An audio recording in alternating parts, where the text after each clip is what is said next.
On April 22nd, 2024, at 9:35 a.m., a 911 dispatcher answered a chilling call from a 10-year-old boy, his voice trembling as he reported the unthinkable. His parents and 3 older brothers were dead. When police arrived, they were met with a scene of horror. 5 members of the Candy family lay lifeless on the floor, all victims of firearm. But what could have led to such a horrific act? There were no signs of a robbery, no feuds, no apparent motives. Just a shocking tragedy that left everyone questioning what happened. As investigators dug deeper, the truth behind this tragedy would unfold in an unexpected way. This is the case of the Oklahoma family massacre. The Candy family had seemed like the perfect American family, living in Yukon, Oklahoma. The family included 42-year-old Jonathan, his 39-year-old wife, Lindsay, and their 4 sons, 18-year-old Dylan, 14-year-old Ethan, 12-year-old Lucas, and their youngest 10-year-old son, whose name hasn't been revealed for privacy reasons. Jonathan was a fun-loving guy and a part-time worker at Paycom Center, a major venue for sporting events and concerts. Friends and family described Jonathan as a great guy, always offering hugs and showing gratitude. He was known for being kind and positive, traits that extended to his wife, Lindsay, as well, who was described as lively, warm, and outgoing. The Candy family was loved by their community.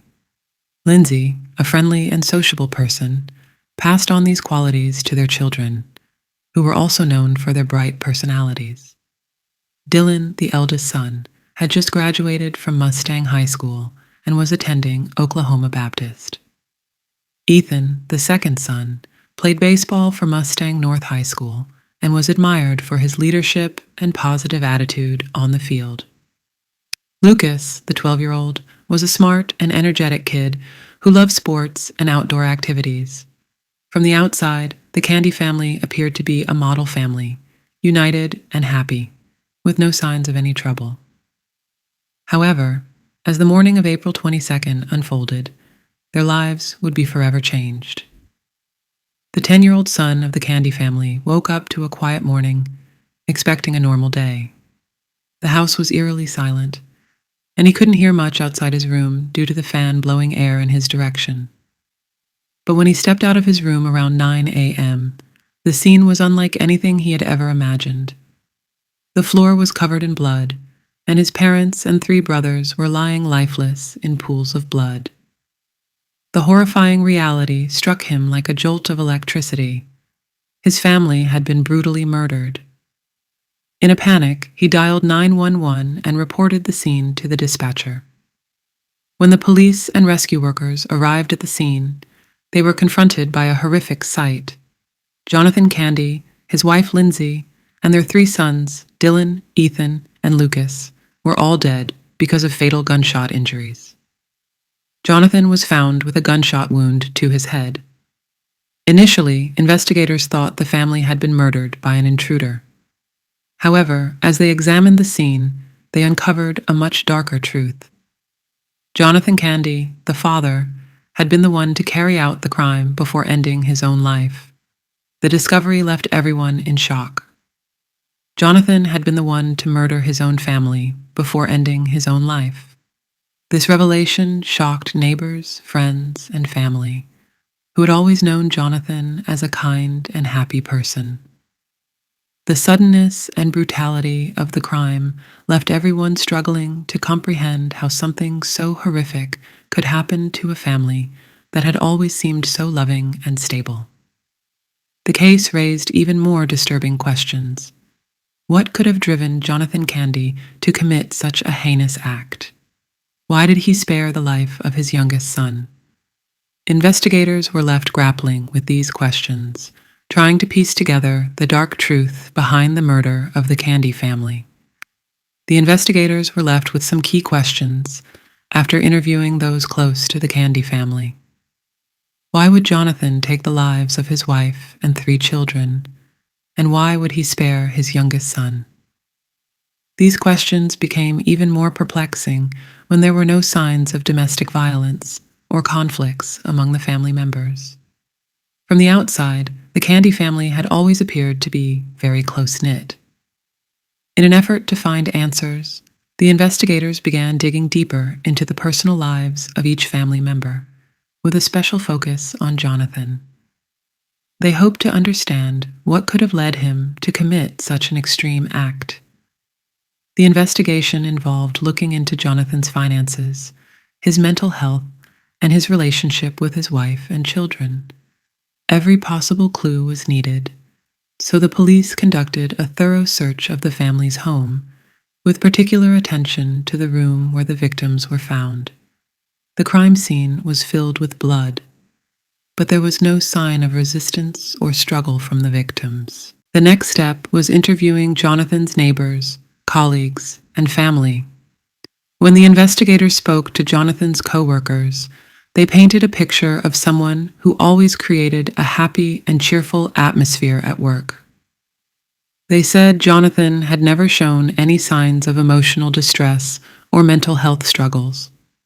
One of his colleagues mentioned that Jonathan often told jokes and tried to make others feel comfortable. No one at his workplace reported any concerns that would have suggested he was capable of harming his family. Jonathan's neighbors also had good things to say about him.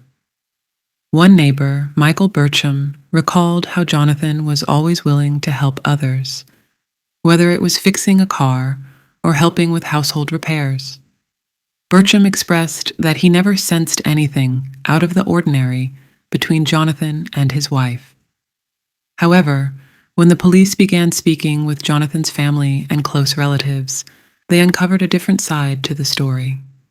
A relative of Lindsay mentioned that she had recently shared concerns about the couple arguing over financial issues. While no one could have predicted that these disagreements could lead to such a tragedy, this did raise some important questions about the relationship between Jonathan and Lindsay. This revelation led the investigators to focus on the family's finances. Upon closer inspection, they discovered that Jonathan was the sole breadwinner, while Lindsay stayed home to care for their children. However, Jonathan worked only part-time, and as their children grew, the family's expenses increased. The investigation revealed that the family was struggling with multiple unpaid debts, including medical bills, credit card debt, and overdue loans. This financial strain appeared to be one of the key factors that might have contributed to Jonathan's drastic decision. It was hypothesized that Jonathan may have struggled under the pressure of being the sole provider for his family, as he wasn't earning enough with his part-time job.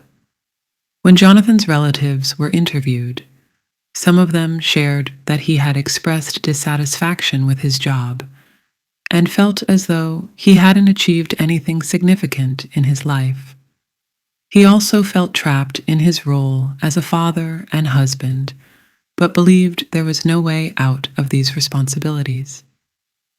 As the investigation progressed, the police focused more on Jonathan's marriage to Lindsay and the strains within their relationship. While most of their friends and neighbors viewed them as a happy couple, family members close to Jonathan and Lindsay revealed that the couple had begun to argue frequently in the months leading up to the tragedy. These arguments were primarily about their financial struggles, and Lindsay had confided in several family members about her worries for the future. The mounting debts were overwhelming, and Jonathan felt that he was losing control of the situation. This tension culminated in a major argument between Jonathan and Lindsay the night before the tragic event. According to family members, this fight may have triggered Jonathan's loss of control, leading him to harm not only his wife, but also his 3 sons. In light of this information, investigators now sought to understand exactly what transpired in the final moments of the argument that escalated to such a tragic outcome. During their search of Jonathan's workspace, The police discovered a diary that Jonathan had been keeping for months. The entries were disturbing, revealing feelings of frustration, abandonment, and disorientation. In one of the entries, Jonathan wrote about feeling disrespected by his wife and no longer being the man his family needed. At various points, he also expressed thoughts of giving up and shared his concerns about the future of his family. The contents of the diary were a clear sign that Jonathan had been facing a severe mental health crisis, though he never sought help or confided in anyone about his struggles. Dr. Joni Johnson, a forensic psychologist, was called in to evaluate Jonathan's behavior and mental state. Based on the evidence and interviews, Dr. Johnson's report suggested that Jonathan may have been suffering from severe depression and possibly psychosis. Despite appearing outwardly strong, humorous, and fun-loving, Jonathan was hiding deep emotional pain. Dr. Johnson explained that depression in men often manifests differently than in women, with men being less likely to share their emotions. As a result, they may hide their pain, which can lead to emotional outbursts and loss of control. The psychologist's findings revealed that Jonathan may have been struggling with these mental health issues for a long time, without seeking support from his friends or family. The more investigators examined Jonathan's diary, the clearer it became that beneath his cheerful exterior, he was carrying a heavy psychological burden. According to the forensic report, many men suffering from depression find it difficult to ask for help because it can be perceived as a sign of weakness. Societal expectations, such as being the financial provider for the family, often add to this pressure and can make men feel as though they cannot fail. The investigators also considered other factors that could have contributed to Jonathan's state of mind, such as societal pressure to fulfill his role as a father and breadwinner. The question of why Jonathan spared his youngest son's life remained a mystery. Was it due to a last-minute change of heart, or was there a special bond between them that Jonathan didn't feel with his wife or other children? This question still puzzles the investigators, and no clear conclusion has been reached. A few days after the incident, Ethan's baseball team, the Mustang Misfits, held a gathering in his memory. Rhonda Armstrong, the baseball coach's wife, expressed her disbelief upon hearing the news. She shared with local news outlets that Ethan and her son were best friends, and that her family had known the Candy family for 3 years. Rhonda described the Candy family as radiating positivity, saying that their smiles and laughter always made her forget her worries. She called them the kindest, sweetest people she had ever met. Cammie Cruz, a close friend of Lindsay's, shared a heartfelt post on Facebook about the devastation she felt after hearing the news. She wrote that Lindsay had been a light in her life, bringing laughter and joy to every conversation. Cruz described Lindsay as someone who was loved by everyone and special to so many people, particularly her family. Both Rhonda and Lindsay's sons were on the same baseball team, which brought the families even closer together. Rhonda Armstrong, speaking to the media, shared that Lindsay had always treated her son, Cooper, as if he were her own. She was the type of person who would go out of her way to help others. The Candy family was deeply missed by those who knew them. TJ Armstrong, the head coach of the Mustang Misfits, shared that Dylan never missed any of Ethan's baseball games and always made sure that his younger brother was at practice. Brian Stackhouse, the director of athletic bands at Oklahoma Baptist University, also spoke about Dylan's talents, mentioning that he was an exceptional drummer and a valuable member of the Bison Brigade, the university's marching band.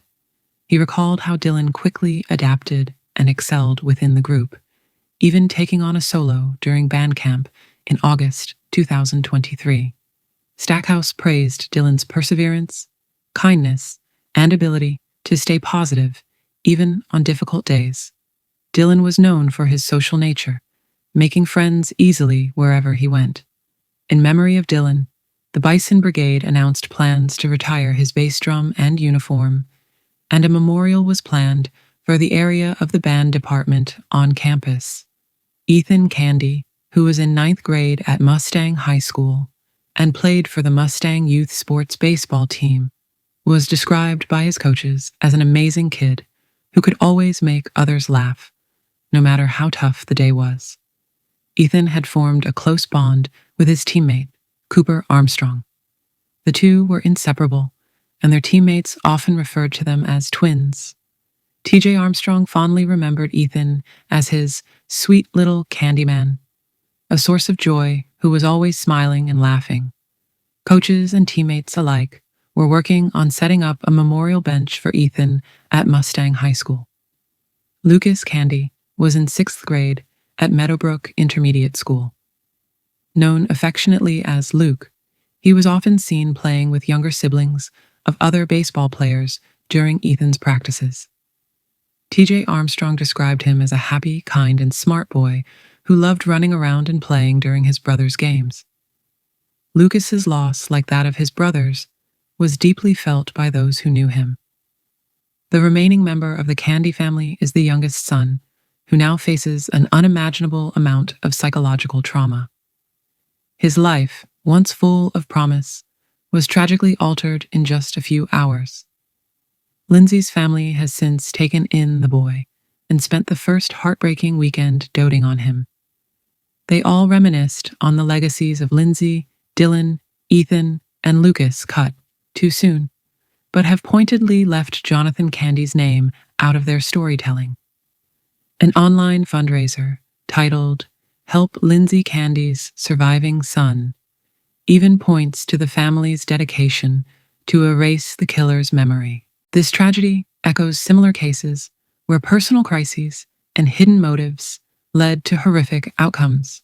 One such case is that of Chris Watts, who in 2018 murdered his wife and 2 children. The motive behind his actions was later revealed to be his extramarital affair. Facing the pressure of his secret relationship and the impending collapse of his family life, Watts resorted to violence in a misguided attempt to escape the consequences of his actions. Now let's take a look at the psychology behind family annihilators, the mindset and patterns of behavior that drive these actions. Let's take a closer look at the psychological factors and warning signs that often precede such devastating events. There are 4 primary types of family annihilators, each with distinct psychological motivations. First, the self-righteous family annihilator. These individuals often blame their partner for the family's breakdown. They feel justified in taking violent revenge, particularly when they perceive their control over the family being threatened. Second, the disappointed family annihilator. For these individuals, their family is an extension of their personal desires. If their family doesn't meet their expectations, they may resort to extreme actions, viewing their crime as the result of their family's failure. Third, the anomic family annihilator. When financial stability is lost, whether through job loss, bankruptcy, or a similar crisis, these individuals may take drastic actions, believing that without financial success, they have nothing left to live for. And finally, the 4th type, the paranoid family annihilator. Driven by fear of external threats, often from authorities like social services, these individuals may believe that the only way to protect their family is through violence, even if the perceived threat is not real. Each of these types reflects a deep psychological crisis, often driven by personal failures, mental health issues, or a warped sense of reality. The psychology behind the crime family annihilators are often driven by intense psychological distress, particularly stemming from relationship breakdowns. The failure of a marriage or the collapse of family bonds can foster deep feelings of betrayal, abandonment, or anger. These emotions may distort the individual's perception of their loved ones, viewing them as obstacles or sources of pain. Mental health disorders, including depression, psychosis, or certain personality disorders, can further affect empathy, making the family members appear expendable or even a threat to the perpetrator's emotional stability. Warning signs. Recognizing the signs of a potential family annihilator can sometimes be difficult, but some key indicators include extreme stress or emotional distress, constant mention of feeling trapped or overwhelmed by personal problems, such as financial burdens or relationship troubles, behavioral changes, sudden withdrawal from family activities, an increase in irritability or aggression, or excessive substance abuse, fixation on death watch for individuals who frequently talk about death or express thoughts of ending it all as a way to solve their problems or save their family. Isolation. Family annihilators may start isolating themselves from close friends or family, especially when they feel like their lives are out of control. Understanding the psychology of family annihilators is crucial in identifying potential risks and preventing such tragedies. Mental health support, relationship counseling, and financial assistance are critical components in addressing the underlying issues that might drive someone down this path. In the case of Jonathan Candy, investigators have emphasized that his mental health struggles were a key factor in the tragedy. Jonathan, unable to share his feelings or seek help, spiraled into a depressive state that led to the killing of his wife and 3 sons. The youngest son, now left with the burden of this trauma, faces an uncertain future, while the rest of the community grieves the loss of these lives. To support the surviving child of the Candy family tragedy, Brent Remorowski, his uncle, has set up a GoFundMe page. You can find the link in the description. Please consider donating if you are able to. Any amount you contribute can make a meaningful difference in helping him rebuild his life. And that brings us to the end of today's case. If you have any information or thoughtful insights about this case, please let us know respectfully in the comments section. Don't forget to like and subscribe to stay updated on future cases. And until next time, when we explore another bone-chilling case, right here on Slice of Darkness. Stay vigilant, stay safe,